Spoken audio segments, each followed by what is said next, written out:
The beloved French singer and songwriter Charles Aznavour has died. Скончался легендарный Шарль Азнавур. Ver que o cantor Charles Aznavour morreu. Charles Aznavour ist im Alter von 94 Jahren gestorben.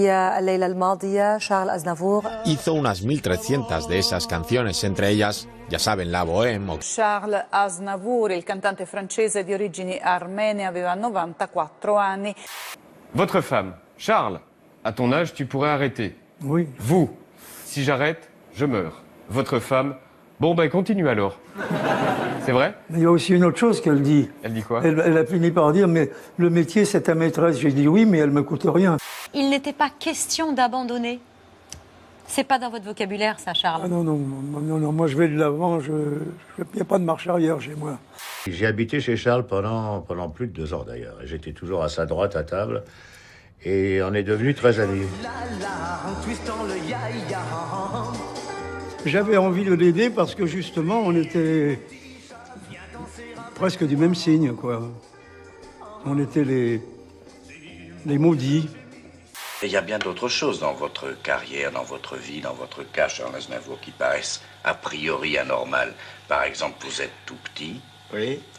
Vous n'avez pas beaucoup de cheveux sur le front. Maintenant, oui. Vous n'avez pas de voix. Vous chantez des chansons d'amour. Là, attention, on dit que j'ai pas de voix, mais si, j'ai tout de même de la voix. Baliverne, B-A-L-I-V-E-R-N-E-S.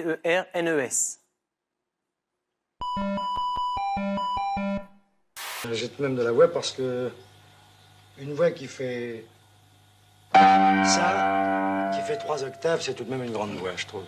Naturellement, j'ai un voile sur la voix, mais l'étendue est très grande. C'est tout de même extraordinaire que vous soyez chanteur, non? Oui, je pense. Si j'avais écouté tout ce qu'on m'a raconté, je n'aurais jamais fait cette carrière. Votre vie est-elle une réussite sur le plan humain? Non. Non, c'est un ratage. 50 ans plus tard. Ah non, bah c'est une réussite. Vous les fêterez sur scène, vos 100 ans? Je ne fête jamais rien. Vous serez sur scène pour vos 100 ans? Je reformule. Oui, mais je ne fête jamais rien. Je ne fais pas de fête en disant ceci. Moi, les fêtes, j'aime pas ça. Mais le souvenir le plus amusant que j'ai avec lui, c'est un déjeuner il y a quelques mois avec François Hollande, en Provence. Il avait dit à François Hollande, je n'ai pas voté pour vous. Bon. Bien, ce déjeuner était formidable. Charles Aznavour, c'était un chanteur de droite? Oh, non, c'était un chanteur français. Il votait à droite. Non, mais il s'en cachait pas. Il votait à droite. Mais il aimait la France et donc il aimait la gauche. Pour Nicolas Sarkozy, le grand Charles est parti. Il nous laisse ses mots, ses mélodies, sa voix, ceux d'un génie absolu, d'un poète de la chanson française. Vous savez qui arrive sur le territoire européen? Est-ce que vous êtes capable de faire le tri? Avec ton venin et ta hargne, tu ferais battre des montagnes. Vous savez que quand on démonte des camps, on découvre des cellules dormantes partout, avec des armes, des munitions, partout. Si tu te taisais, ce serait trop beau. Manuel Valls aussi, qui réagit, les grandes voix de la chanson française, fils d'immigrés arméniens, fils de migrants catalans en ce qui concerne Manuel Valls. C'est pour ça peut-être qu'il était plus sensible à cet aspect de la personnalité, jusqu'à Marine Le Pen, un immense chanteur et un poète incomparable. Voilà, cette réaction aussi de Marine Le Pen. Ce qu'il y a de bien, c'est que dans la classe politique, c'est toujours l'unanimité dans ces cas-là.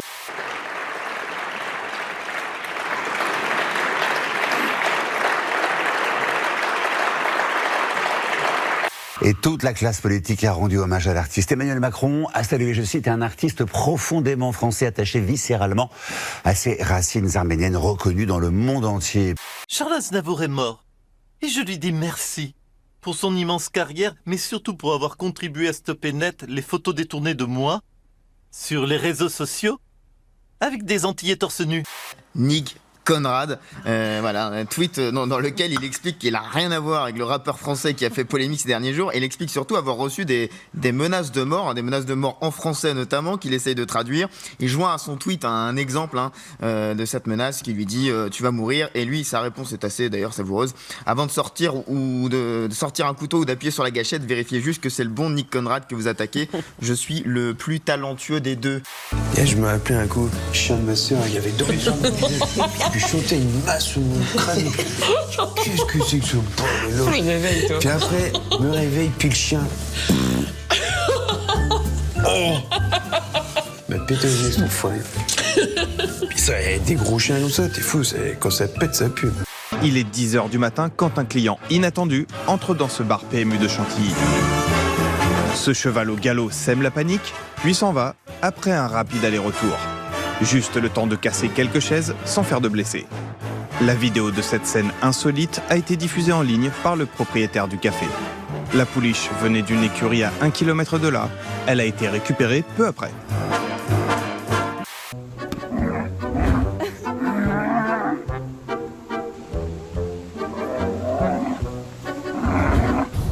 Je veux dire, moi, c'est pas mieux aussi. Quand je vais aux toilettes, tu passes pas derrière moi. Moi, je pète tout le temps. Là, tu vois, et là, je meurs.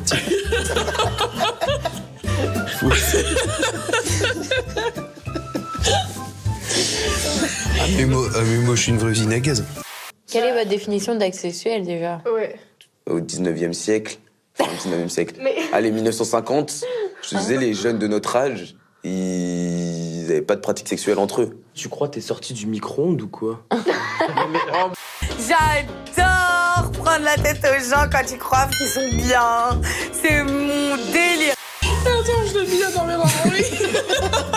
Ah, je me suis lâché. Faut que tu changes les draps parce qu'il y a de la fumée qui est restée, il y a une petite trace. L'autre jour, à force de trop péter, il fait une trace de frein. Oh, j'ai pilé mon ami.